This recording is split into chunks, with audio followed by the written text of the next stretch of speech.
Met everybody? Yeah, everybody can mute. That would be great.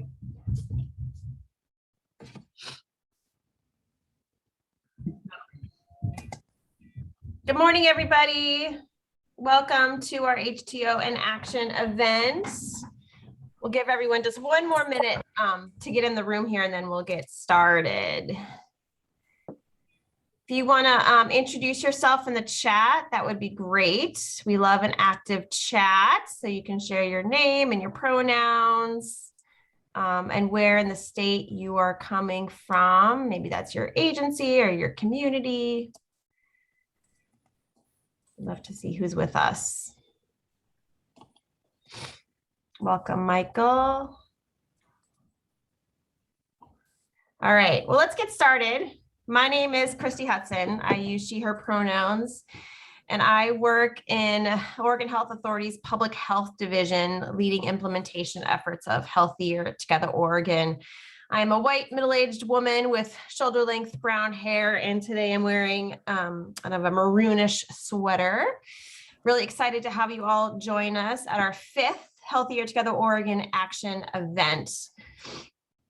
We've been putting on these series of events as a way to convene partners from around the state to learn about Healthier Together Oregon and share how you all are implementing this plan in your community. Today, we're going to be digging a little bit into the implementation area of healthy youth. Very top of mind population for, I think, all of us. Before we begin, just a few housekeeping items. Please do keep your lines muted during the duration of the event. We love to see faces, so if you are feeling like you want to keep your camera on today, that is great, but no pressure. If you haven't yet, my camera's not on. So, can we just make sure our lines are muted, please? Thank you. If you haven't yet done so, please do introduce yourself in the chat. We love an active chat. So during today's session, please share your questions, information, your thoughts, your reactions, resources, reach out and make a friend. We love to see a lot of discussion in that chat thread. We will be recording this meeting, and we will be sharing the recording with registrants following today's event, in addition to the slides. And our next slide, just a little information about closed captioning. We do have closed captioning available, and Liz is going to drop some links into the chat for those who are looking for closed caption in English or Spanish. We do not have live Spanish interpretation available today, just the closed captioning. And before we go any further, I just want to launch a poll here to get a sense of where you're all coming from. So where in the state are you located? See some answers coming in. That's great. We'll give it 5 more seconds.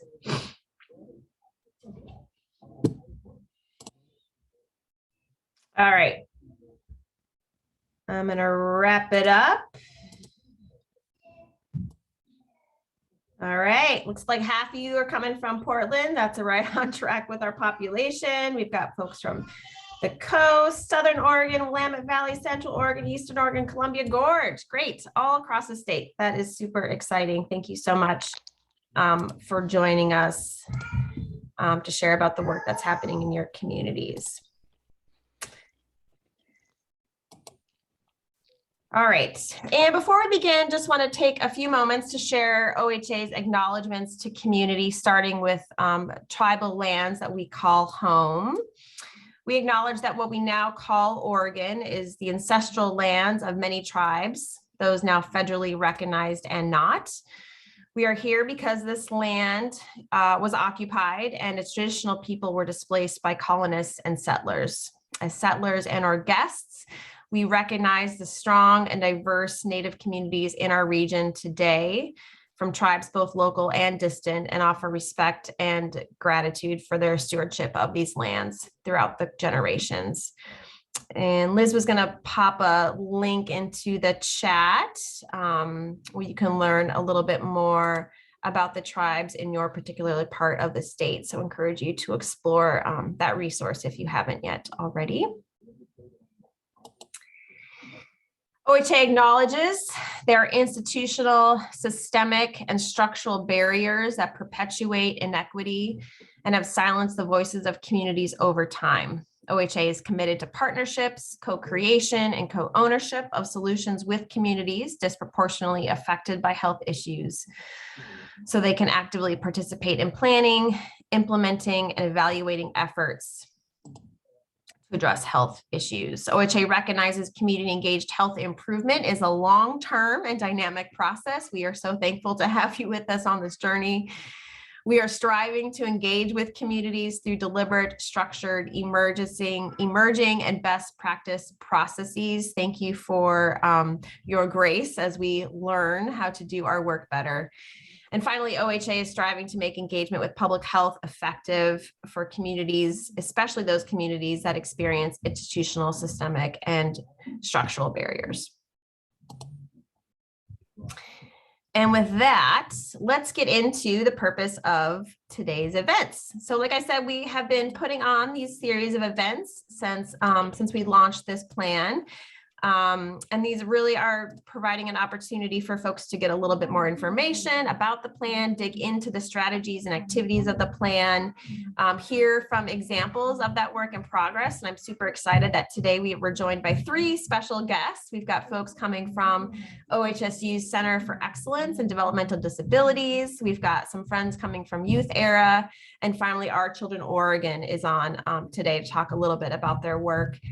And then finally, hopefully we'll have some time at the end here to get into some breakout rooms. And that's really just an opportunity for you all to share and connect across the state about the work that you're doing to advance equity, particularly for youth and children in our state. So I'm going to provide a little overview of Healthier Together Oregon for those who may not have heard of this plan or looking for a refresh. And then I'm going to turn it over to a colleague, Ashley Thurstrup from OHA, who's going to dig into the strategies and activities within the healthy youth area. Then we're going to hear some examples from those guests that I mentioned. And if we have time, we'll get into some breakouts. So Healthier Together Oregon is our state health improvement plan. This is an effort traditionally convened by the Oregon Health Authority. It's a strategic plan with one vision, and that is to achieve health equity. There are 5 priority populations that were identified in this plan. I'm sorry, 6 priority populations now that have been identified for this plan, those being Black, Indigenous, people of color, and tribal communities, people with low income, people with disabilities, people who identify as lesbian, gay, bisexual, transgender, questioning, intersex, people with low income, immigrant and refugee communities, and people in rural areas. There are 5 priorities that were identified during development of this plan. And those priorities are institutional bias, adversity, trauma, and toxic stress, behavioral health, economic drivers of health, such as housing, transportation, and living wage jobs, and access to equitable preventative health care. We're going to be hearing about work in all of those priority areas today. As our subcommittees that we convened to develop the plan, we often saw that there was a lot of interconnectedness between those across those priority areas, as well as the strategies that were being developed. And so to organize the plan, we identified these 8 implementation areas, and I'm going to go into a little bit deeper on the next page. We do have some measures that we are monitoring for this plan. I'm not going to go into those today, but there's a lot of more information about that. And I think Liz can drop a link into those of you who are interested in the data. We've got 16 long-term indicators, plus the addition of a few additional indicators from the Alcohol, Drug, and Policy Commission. We have short-term measures that we are identifying for each of the strategies, and those 62 strategies, that's really the bulk of the work, and we'll be digging into a few of those today. The priority populations for Healthier Together Oregon. These were initially identified through the state health assessment, which was completed back in 2018. That's a comprehensive description of health in our state. There's a series of complementary indicators that we are also updating annually, and that was one of many resources that we looked to when developing this plan. And the implementation areas. So I said there were 8. You see healthy youth is boxed in here. That's the one of 8 that we're going to be focusing in on today. But just to give you a sense of some of the work that's called out in the other implementation areas, starting with equity and justice, these are strategies really meant to address white supremacy and use of anti-racist practices in state agencies and other institutions. Healthy communities, there's a broad set of strategies here that address things like economic justice, the built environment, and community resilience. Housing and food, some strategies here that obviously address housing in the form of access to affordable housing and home ownership, and a set of food-related strategies that are meant to create a resilient food system. Behavioral health strategies, things here speak to how we can address stigma for receipt of behavioral health services, as well as improve the continuum of behavioral health services that people are needing and seeking. Healthy families, these strategies address how we can support caregivers and those of us caring for children as well as older adults, people with disabilities, really people across the lifespan, and also what is needed to ensure equitable access to preventative health care. Healthy youth, you'll hear more about in a minute.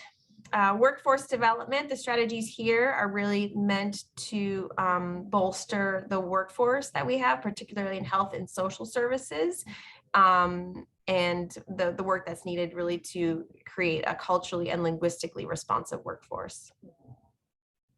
And finally, technology and health, just a few strategies here. One related to telehealth, a couple related to electronic health records, and one related to community information exchange.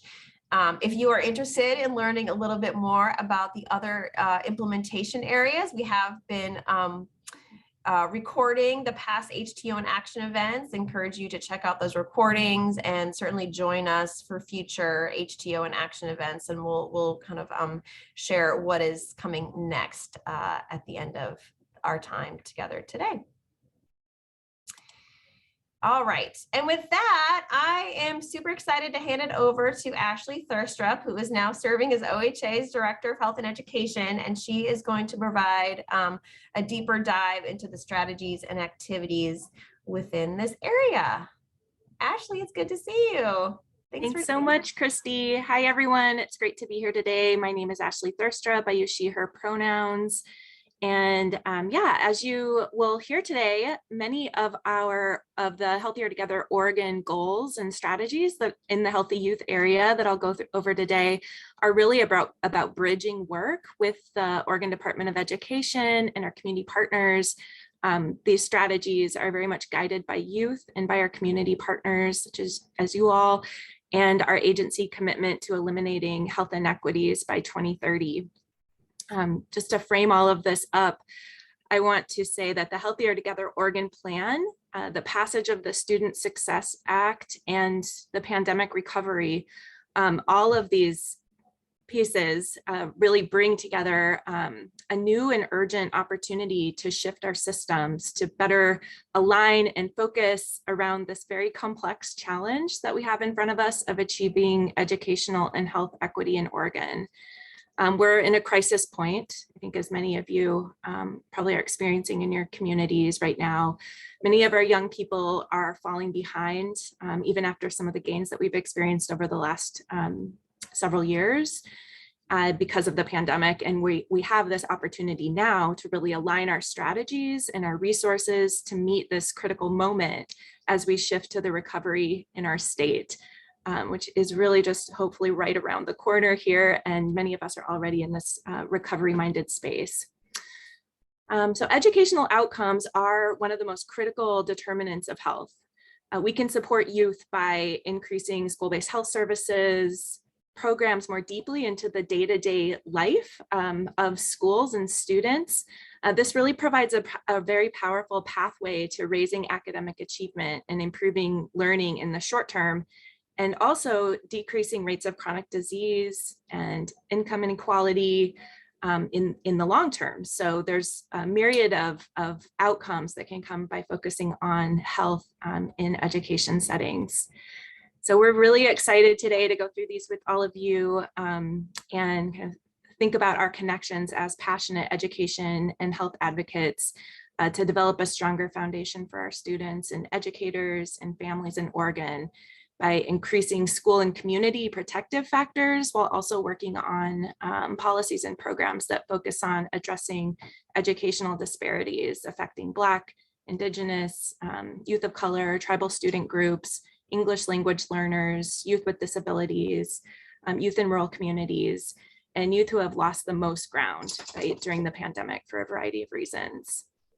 So our work in the Healthier Together Oregon Healthy Youth area is really about bridging and uniting sectors that impact health.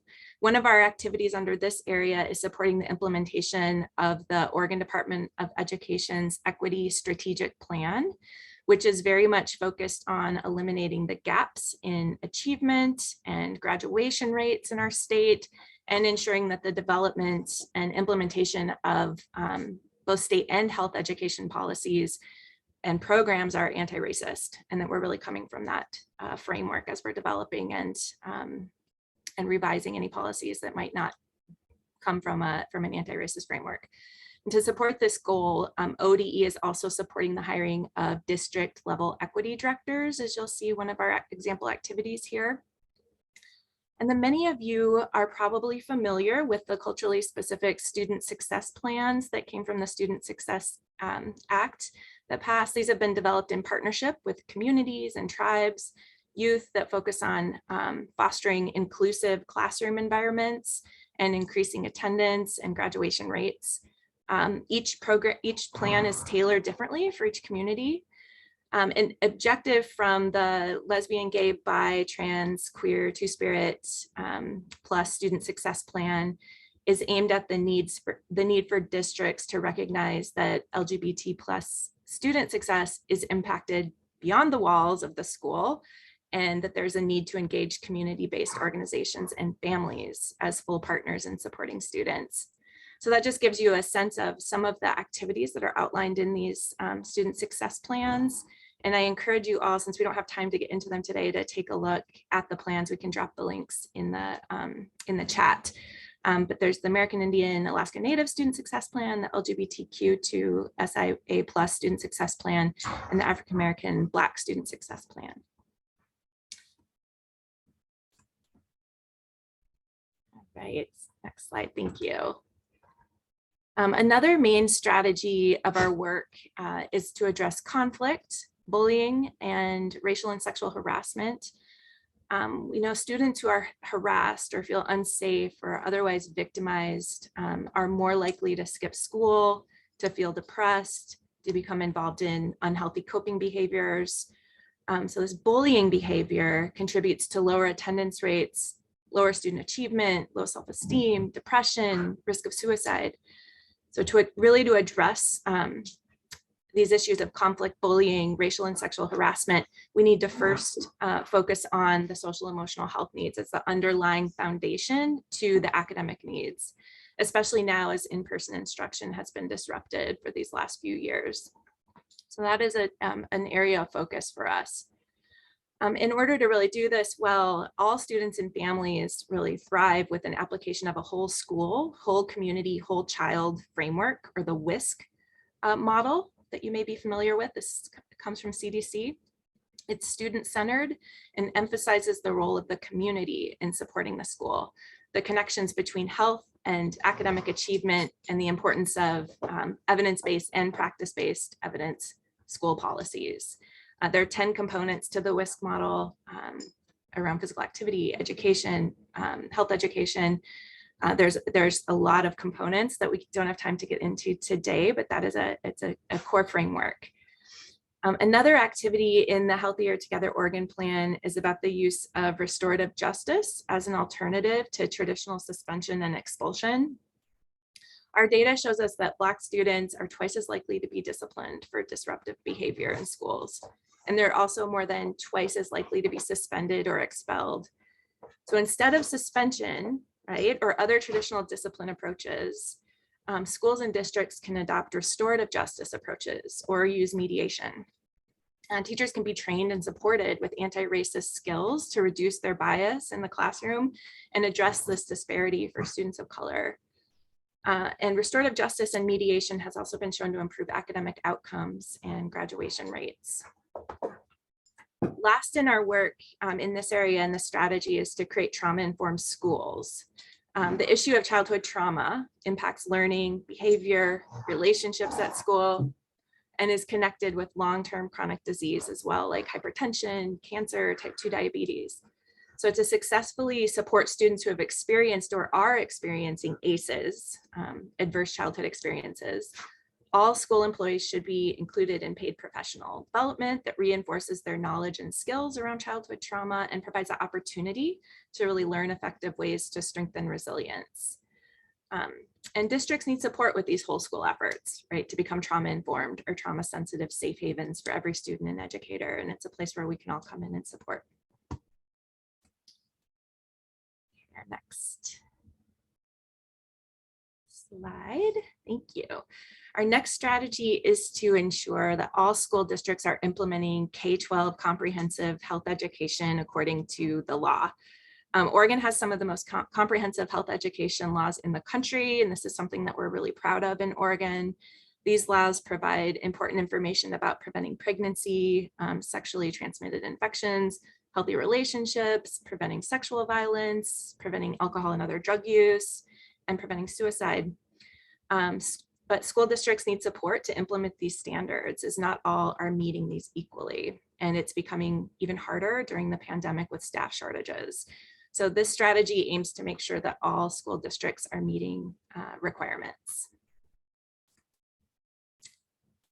And then our next strategy is related to expanding preventative health services in school communities. This is an extremely effective way to reach a wide population in a universal, accessible setting, right? Schools are well positioned for this, to provide connection to services in the community, to provide direct prevention screenings within the school walls, and to follow up with students receiving positive screens from behavioral health to complex health problems. Some activities here are related to expanding our currently offered screenings, including blood pressure, hearing, vision, dental, height, to expand to include more mental health screenings as well as social determinants of health, and other chronic medical conditions that may have been missed, like type 2 diabetes or asthma. So we'll also explore the use of mobile clinics to reach youth who are homeschooled or disengaged out-of-school youth and young people, serving dual purposes to provide those preventative screenings and hopefully to re-engage with the school system. And then last, we can expand our effective school health service models, such as school nurse pilots, to better reflect the diversity of our students, as well as telehealth models that have proven so effective during the pandemic.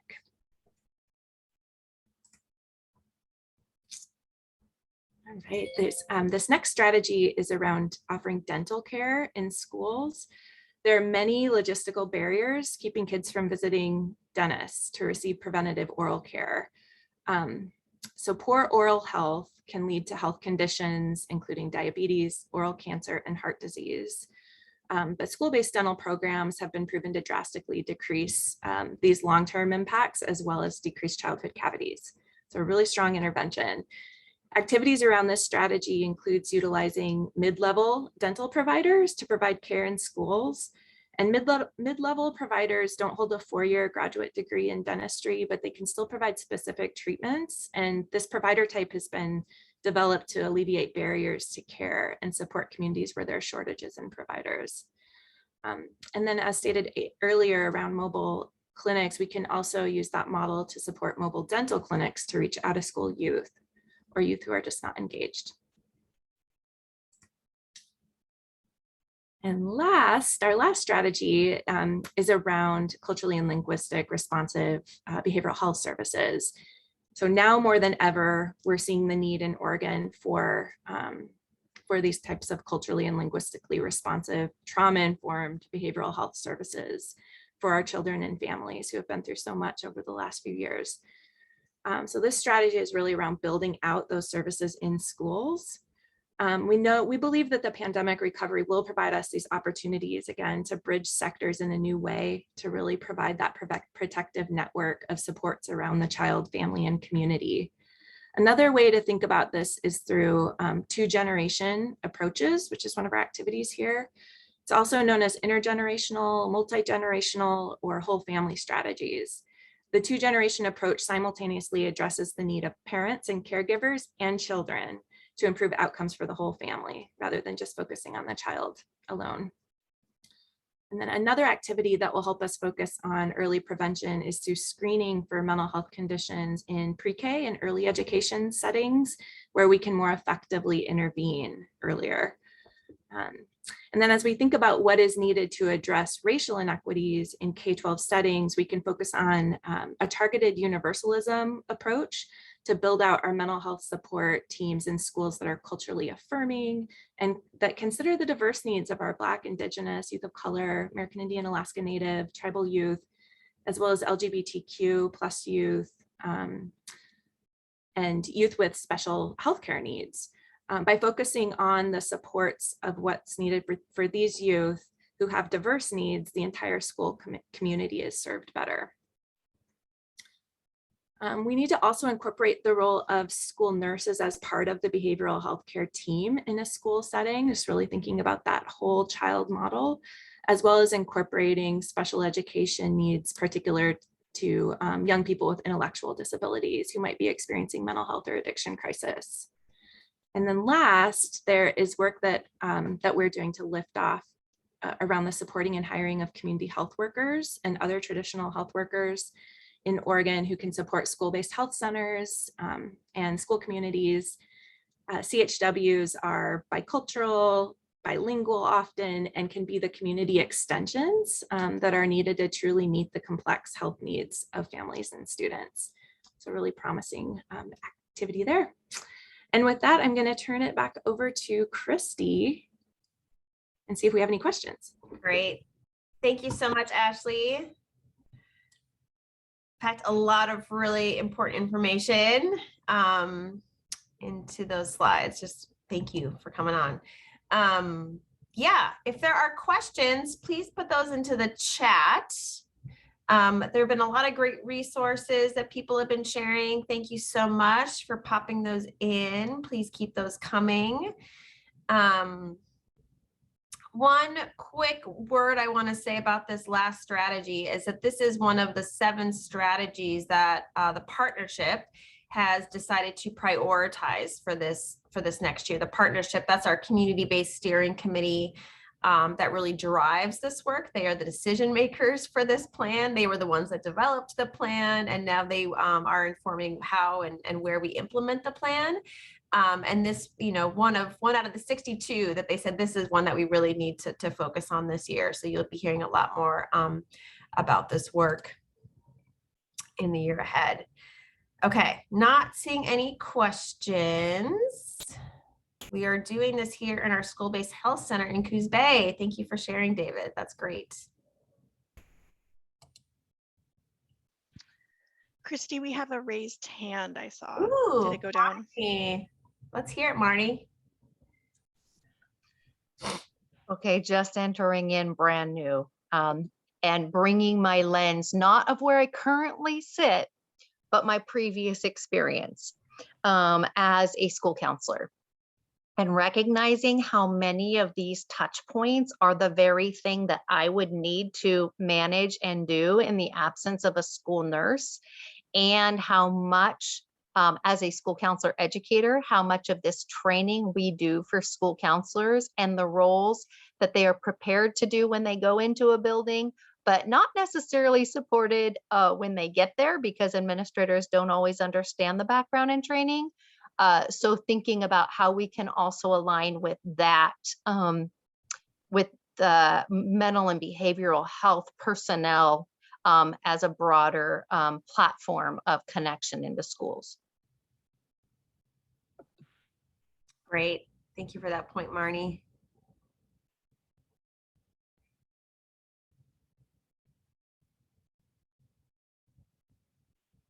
Do we have any other questions or hands raised, Liz?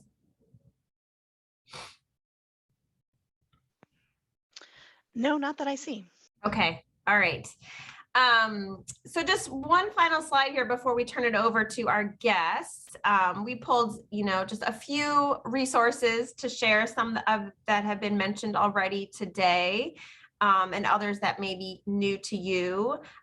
There's obviously just a ton of assets across the state and folks who are doing this work and committed and passionate about this work. So please feel free to share some others that we missed. And yes, we will be sending the actual links out to folks. Just want to put in a plug for the student health survey.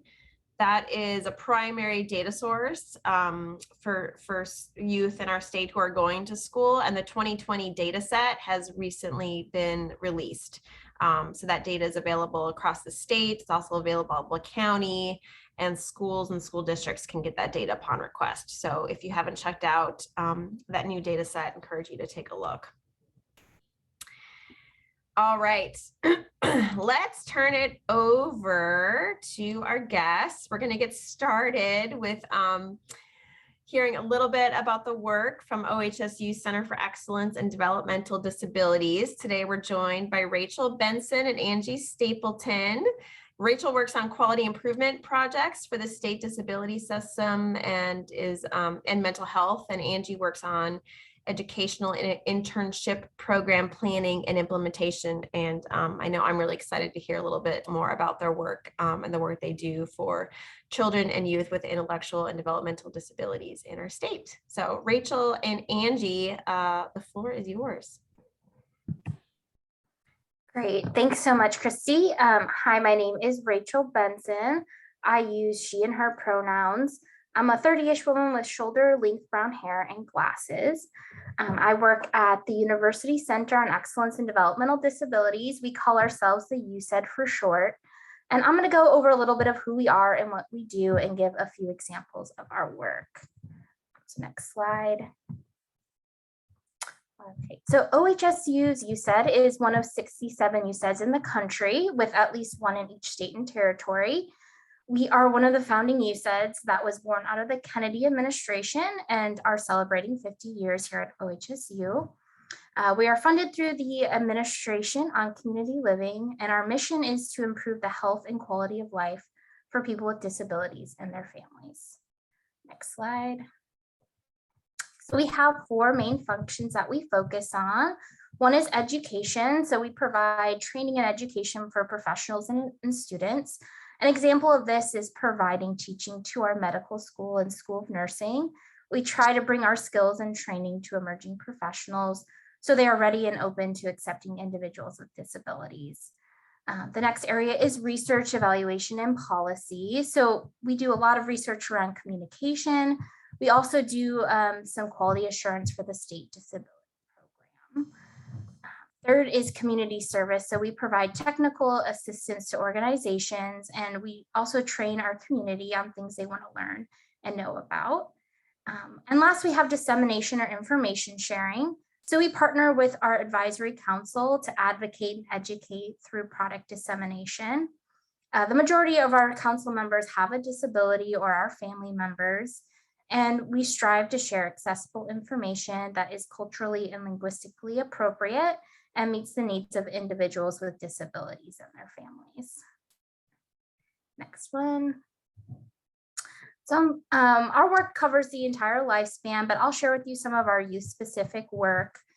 So the summer internship program is held every summer and provides opportunities for high school or early college students to gain experience in the disability field, develop skills, and learn about careers in healthcare.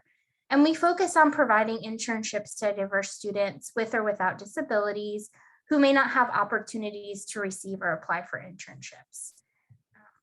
Next, we have the advocacy building community. They're called the ABC program. And that's for young adults 18 to 25 with intellectual and developmental disabilities who want to learn more about themselves and build community. This group of young people meet throughout the year to develop independence, self-determination, and leadership skills. In addition, we provide clinical care to youth 12 to 18 who need support to transition to adulthood and adult health care. So our clinical team provides evaluation and resources, including a mental health assessment during their clinical appointment. So that's kind of some of the work that we do around that. Next, my colleague, Angie Stapleton, will talk a little bit more in depth about another of our youth-focused projects that we collaborated with OHA on to provide sexual health curriculum to students with disabilities. So I'm gonna move it on over to Angie. Great, thanks Rachel, and hello everyone. I'm Angie Stapleton, the Education and Training Coordinator at the UCID. I use she, her pronouns, and I'm a white woman in her early 40s with brown glasses and shoulder-length light brown hair. So this slide has the title Friendships and Dating Program, and there's an image of a group of people standing together and smiling at the camera. People with intellectual and developmental disabilities have historically been excluded from education about sexual health and healthy relationships, even though they have relationships, engage in sexual activity, and experience health disparities, such as lower rates of safer sex practices and higher rates of sexual violence. We're starting to see change in attitudes of parents, educators, healthcare providers, and in the disability services who recognize that people with IDD need sexual health education that meets their learning needs.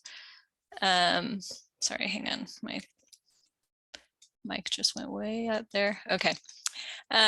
So fortunately, there are curricula that are designed to be inclusive and serve the unique learning needs of people with IDD, including the Friendships and Dating Program, which was developed by our sister UCID at the University of Alaska Anchorage.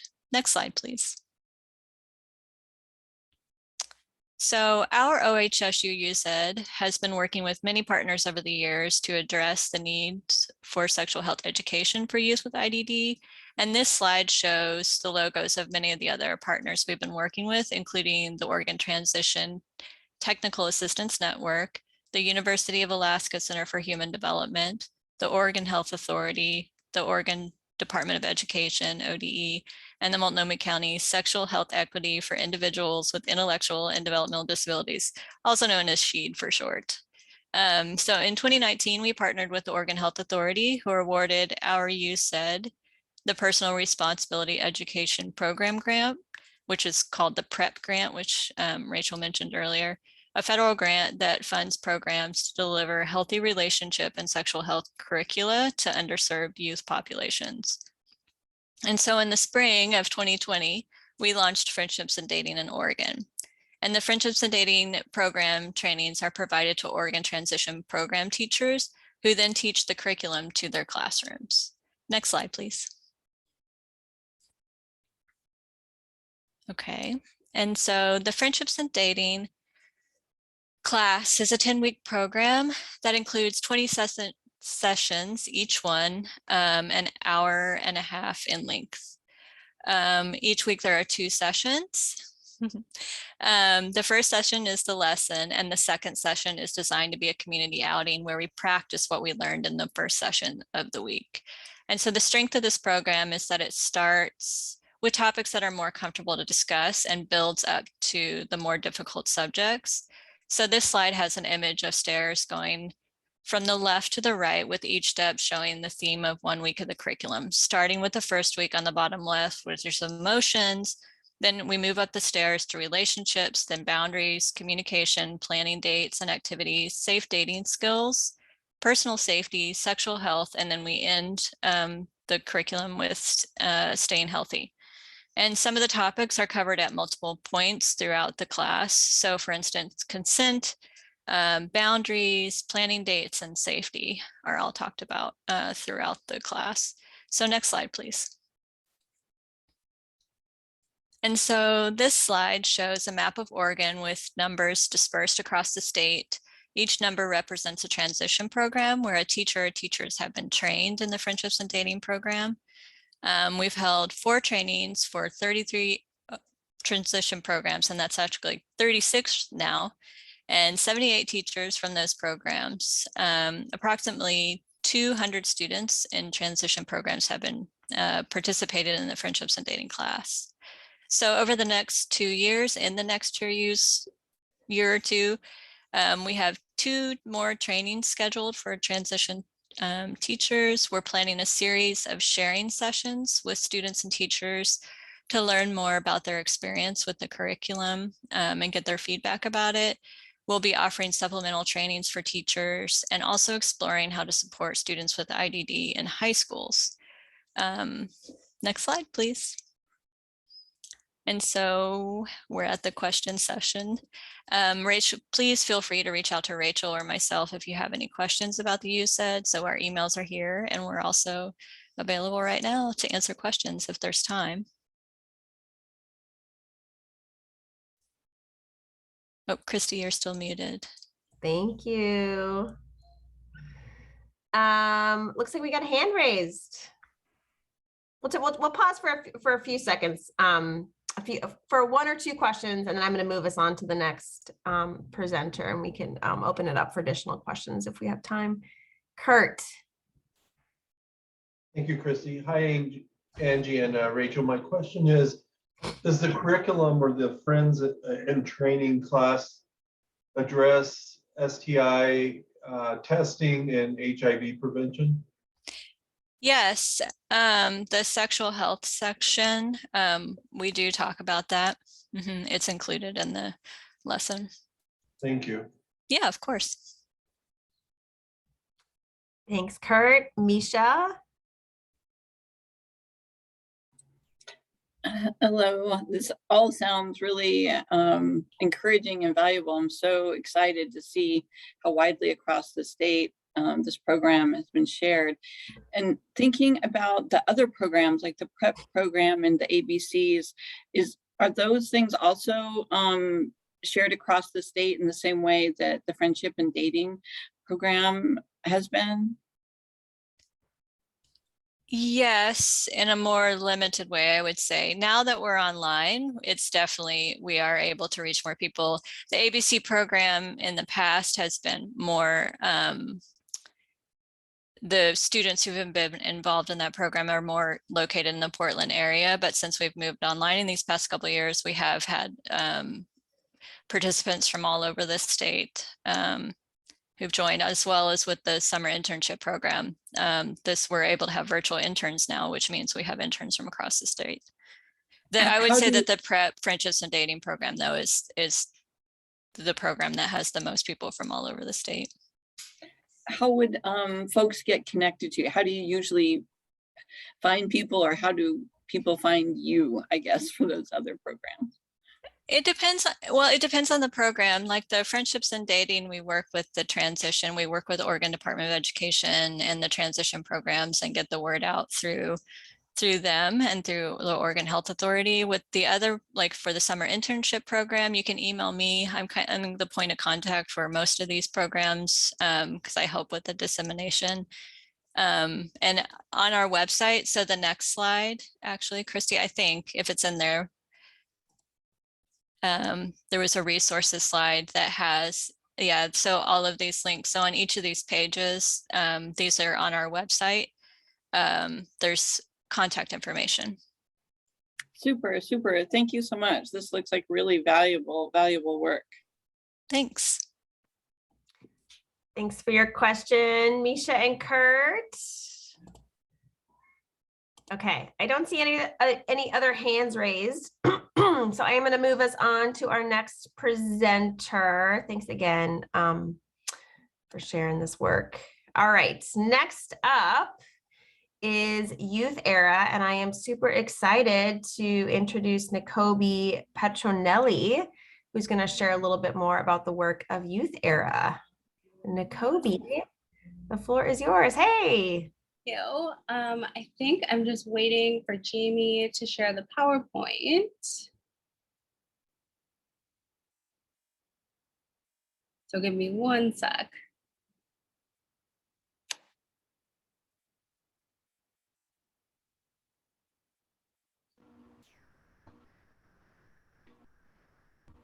Awesome. Great, thank you. Hi, everyone. My name is Nicobe Petronelli. I use she, they pronouns, and I am the Youth Engagement Project Specialist for Youth Era. I also have the honor in my role of working with the Youth and Young Adult Advisory Council called YYEA statewide. They're awesome young leaders.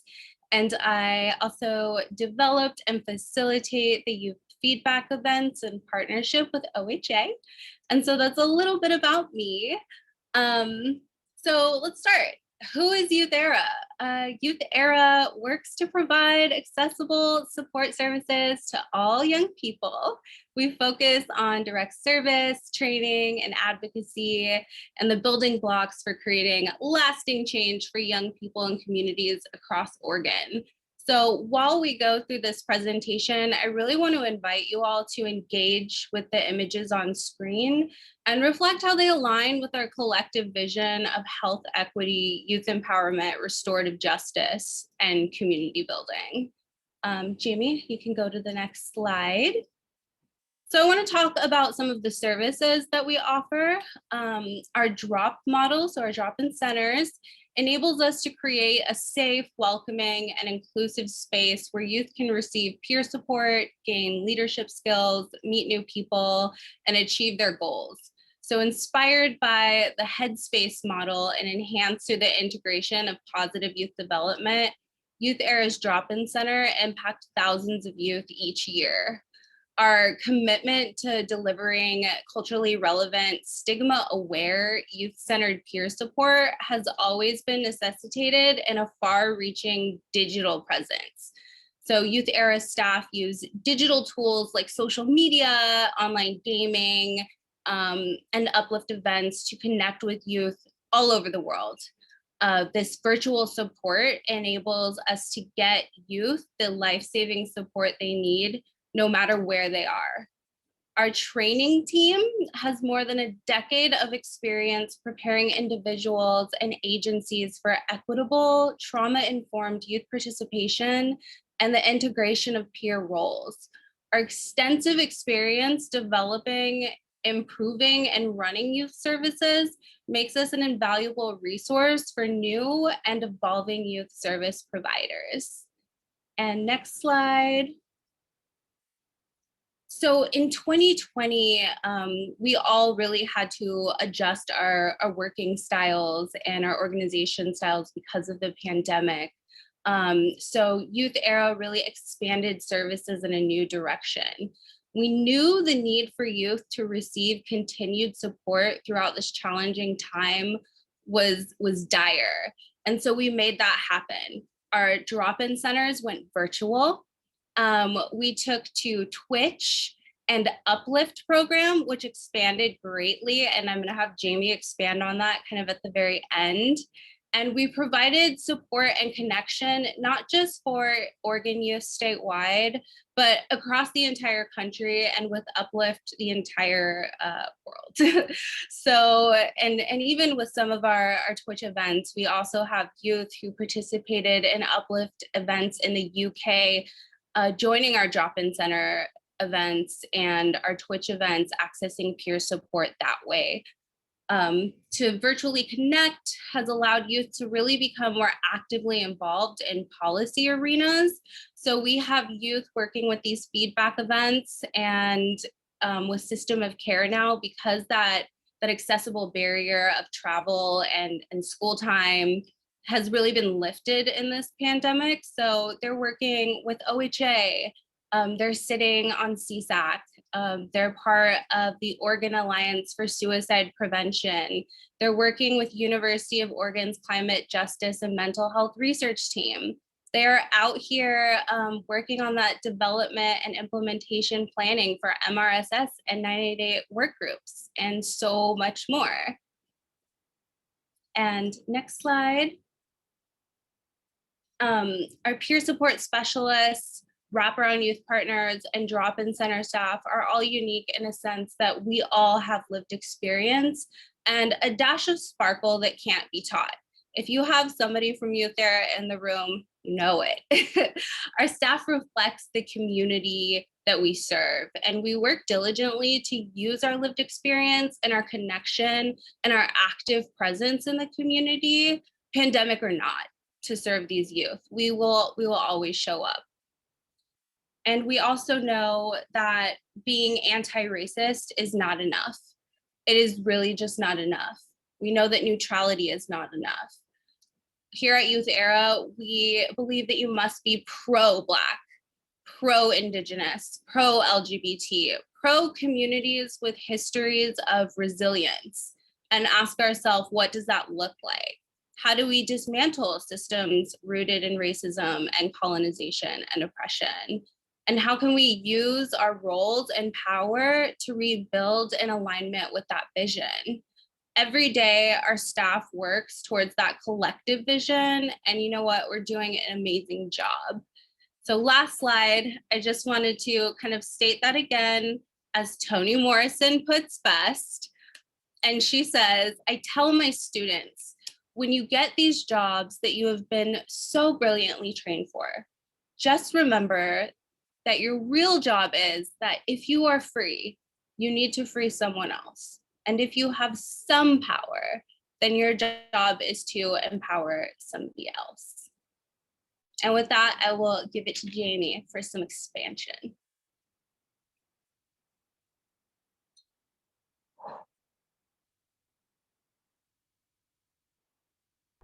All right, I was just coming on. So I was just gonna, do we have 2 minutes? Christy, are we okay?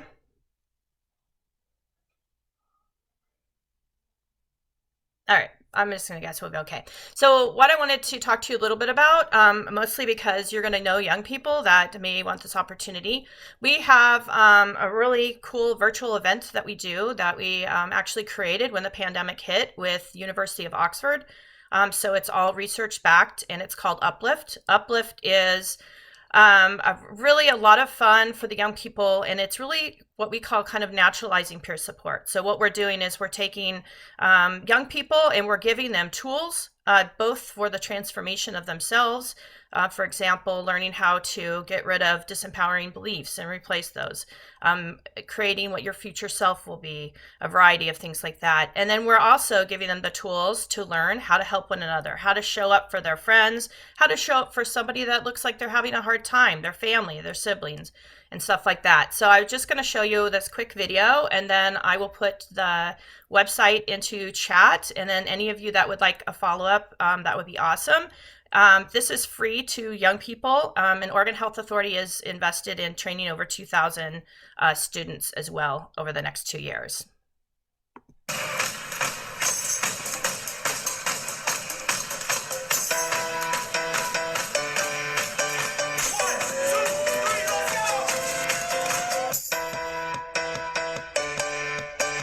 This is the foundation of how you can change everything.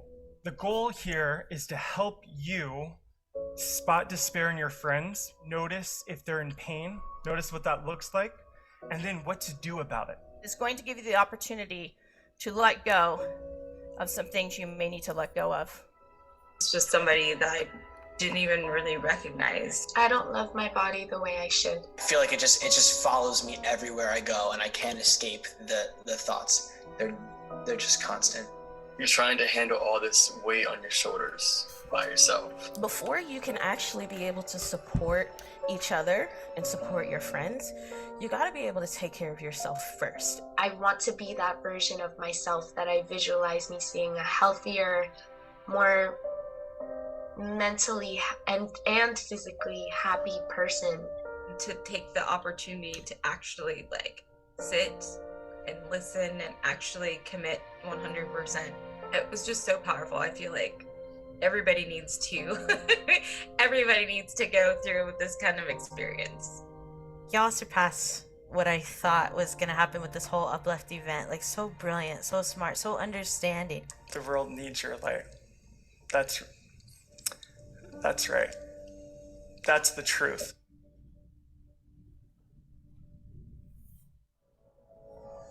Join us live August 16th through the 20th. Meet other young people, build community. Share your story in personalized small groups.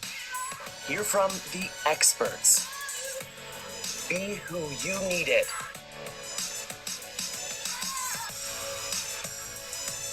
Just go to upliftpeers.com, fill out the application, and we'll see you there. All right. So that's a little bit about Uplift. And then, like I said, I'll put the website into the chat. So if you know of any young people, send them our way. We would love to have them. And they also do, they get a stipend for completing that week. And the first one, we try to work with school holidays, so over spring break, but the website will have the next 3 dates on there for you. So thank you. Thank you so much. You all made me feel so much better about the world. Yeah, just incredible work. We're going to be okay. We're going to be okay. Thank you for that reminder. All right. Let's take 1 minute to see if there are any questions for Youth Era. Raise your hand, pop it in the chat. Lots of love and praise for you all. Thank you for the resource. Okay, not seeing anything this minute. Don't be shy. We will have time after our last presenter, and I will just, let's move us along then. We're going to hear from Our Children Oregon, and I'm really happy to introduce Raquel Salazar, who is the program manager with Our Children Oregon, who's going to talk a little bit more about what they do, particularly in the policy arena. Raquel, it is all you. Thanks so much. I'm just wondering if you can see my screen with the PowerPoint. Okay, great. Well, thank you so much. My name is Raquel Salazar, and I'm program manager at Our Children Oregon. I actually started as an intern last October, and I support the internship program, communication, youth engagement, and the children's agenda. So at Our Children Oregon, we partner alongside organizations to uplift and advocate for community-driven, equity-centered policies and investments that will improve the lives of Oregon children and families. So we work within a network of service providers to strengthen family supports by addressing the root causes of child abuse. So we collect, analyze, and elevate data research that alongside lived experiences drives conversations in the support of Oregon's future. We also engage youth and communities through education and other action opportunities. So this is our goal and our mission and vision statements here, along with kind of the more detailed overview I just gave. So the Children's Agenda is a program of Our Children Oregon. So this is an agenda that connects a coalition of state and community-based organizations to create a holistic legislative agenda to benefit Oregon's children and families. We advocate decision makers to prioritize impactful, equitable, and community-driven policies and investments. So this program was launched in 2014, and the Children's Agenda supports the collective work of partners, advocates, and policymakers by developing a framework to align our efforts so we can powerfully show up for Oregon's children. So in 2021, which was the last session, we had 4 domains, one them being economic well-being, health, education, and family and community. And again, we're connecting the 115 partners. Last session, we had a lot of concepts. So we had 44 concepts, 11 priorities, and these were finalized by our steering committee. So the steering committee is actually composed of community organizations who want to pass forward these equitable policies within our network. So we kind of gather them together, but they ultimately make the decisions on what is on the agenda, what we prioritize, and what we are looking to support within the legislative session. We also use our data to inform all these concepts and elevate overall need within meetings with legislators, testimonies, written on oral, one-pagers, and advocacy alerts as well. So I'm just sharing some old, some previous concepts that were passed during the 2022 legislation or 2021 legislation. So some of the concepts that I worked on, ensure no workers left behind. So including the ITIN filers in Oregon's IETC. So that was House Bill 2819. So as we know, taxation hasn't been an equitable cause within Oregon and our federal system as well. So this was a bill to end the exclusion of the ITIN filers. So a lot of undocumented employers who are able to use this money now in a more meaningful way and able to access that earned income tax credit that they were not able to access before. This kind of, and I know this is more of looking at youth and families. And so a lot of our agenda or a lot of concepts on our agenda kind of have that holistic intersectionality. So really looking at how this wage increase would support families, support children who need this earned income tax credit. So this concept was actually submitted by a nonprofit CAUSA and also Oregon Center for Public Policy. There's also on the coalition Oregon Food Bank. So it was a lot of community interests and voices who really wanted it this pass. So we had done written testimony and supported that coalition throughout the legislative process. So originally it was supposed to be federal and state looking for to pass those income tax credits, but we were only able to pass the state. So with other kind of legislators and how the system works, it was not, we were not able to pass the federal, but we did pass the state. So it is something that we can celebrate during last session.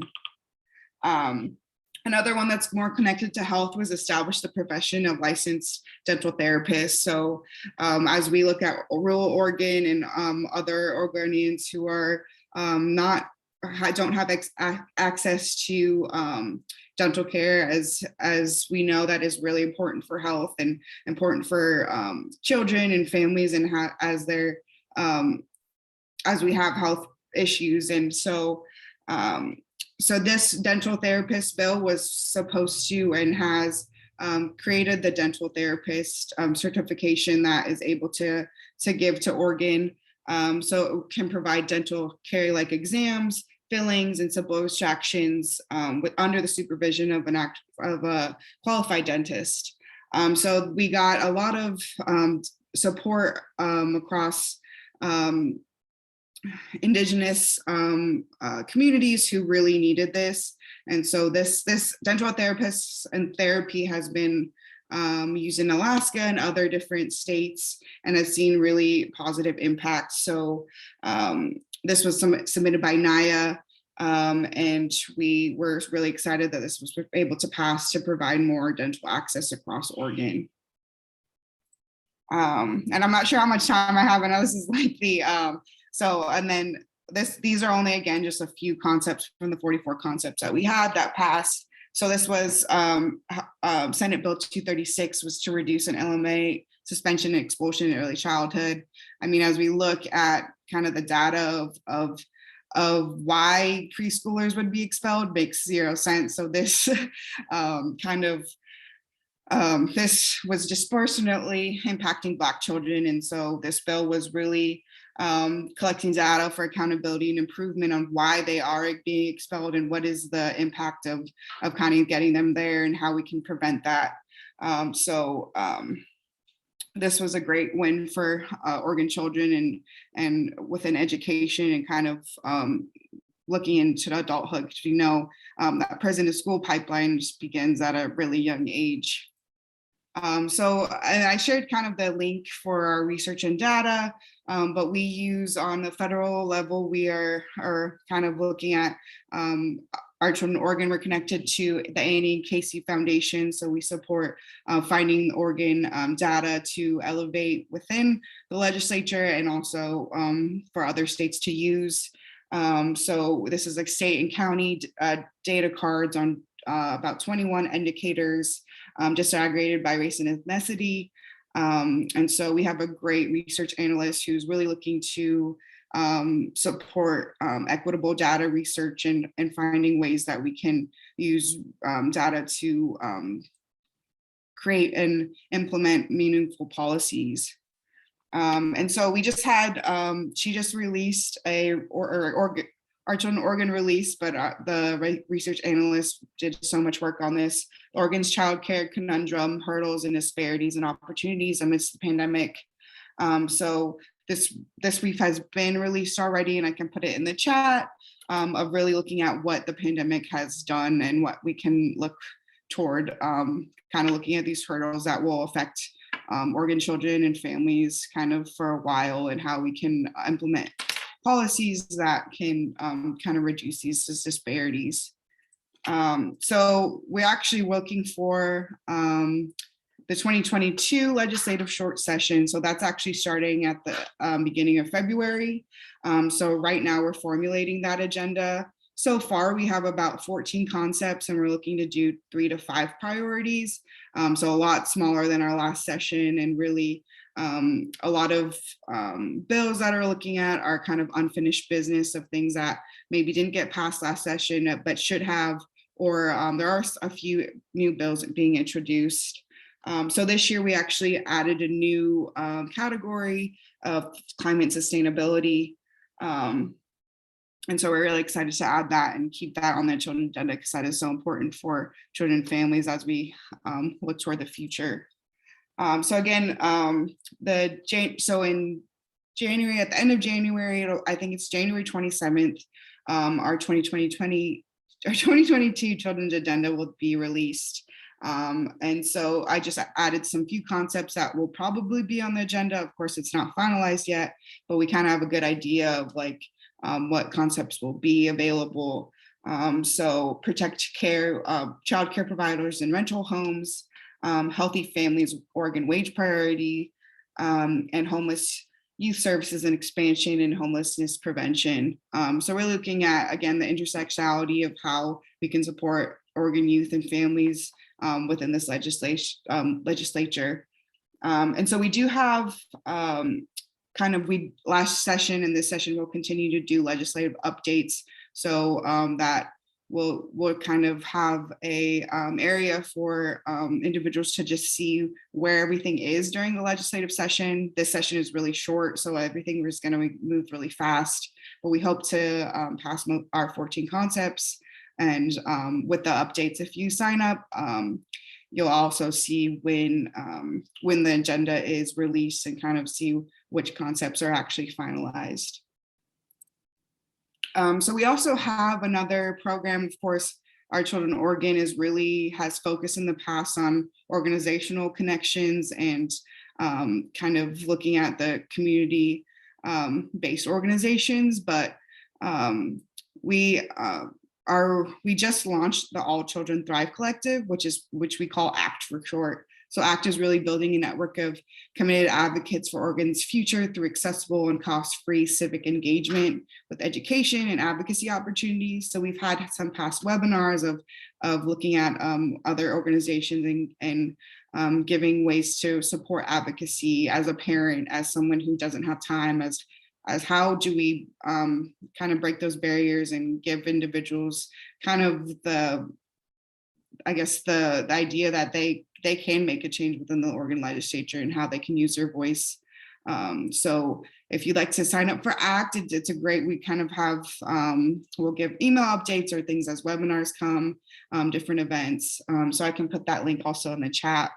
And we also within ACT are looking for youth engagement. So our first kind of event within youth engagement is a youth moderated gubernatorial debate. So we hope to kind of join youth advocates together to create a platform for Oregon youth voices to really understand what the governor can do and kind of see how they can begin in that process and be really interested in advocacy and how we can do that to support youth voices. So we actually have an informational January 20th, and this is to adults, supporters, youth, whoever is interested kind of learning what the process will be. We want to kind of have trainings and different things to provide youth with leadership opportunities before we actually have the gubernatorial debate, and just keeping youth in the picture as we go through this process. And I think that is it. I know that was a lot, so I hope I didn't go too over time, but I will add those links in the chat right now. If you have any questions, please feel free. I'll go ahead and drop those links in right now. Great. Thank you so much, Raquel. I think two things stand out for me from the information you shared. One is that like Our Children Oregon provides the infrastructure that we need to advance the policies around the strategies in this plan. And so thank you for organizing all of that. As a state agency, our ability to do that work is very limited. And so just thank you so much for you and all the partners you convene to advance that policy.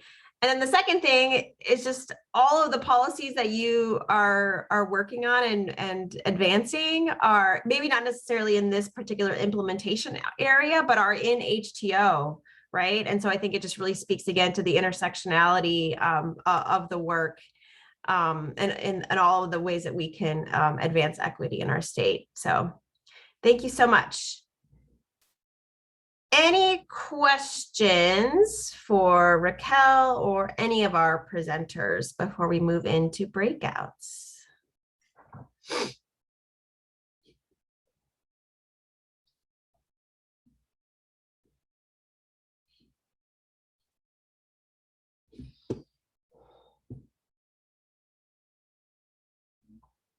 Okay, not seeing any. All right. We've got about 15 minutes left. And so I'm going to move you into some random rooms here and give you all a chance to share and connect with each other. And when you get there, you can take a minute to introduce yourself and where you're coming from. And then would love for you all to start sharing examples of how your community is advancing these strategies and what is working, what is not working. And then a second question you could entertain is what you would ask and advise the community-based steering committee, the partnership, to do in relation to the strategies and the activities that we've talked about today.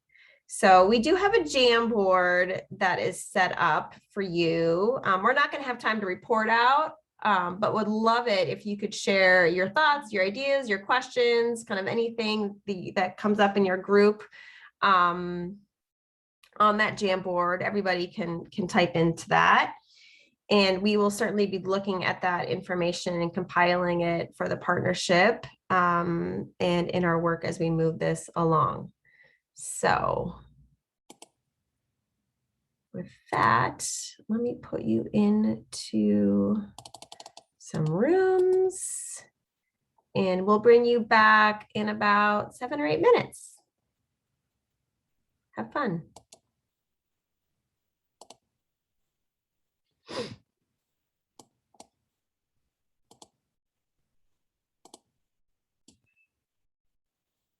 All right. Welcome back, everyone. I hope you had some good conversations. I know I'm really excited to dig into those Jamboards. See what you shared. If for some reason you didn't have the Jamboard, you had to click on that before you left the breakout room. So apologies if you didn't have that. If you didn't have a chance, you can, that Jamboard will be open forever. So feel free to pop in there. Oh. All right, we've only got a few minutes left, unfortunately. So I am gonna move us along and wrap up the day. I've got another polling question for you all. I can figure out.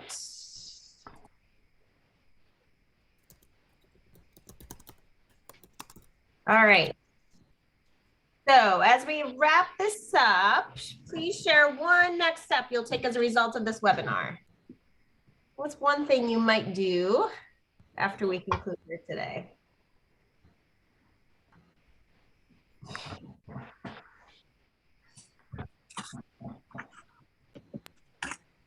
Give it 5 more seconds.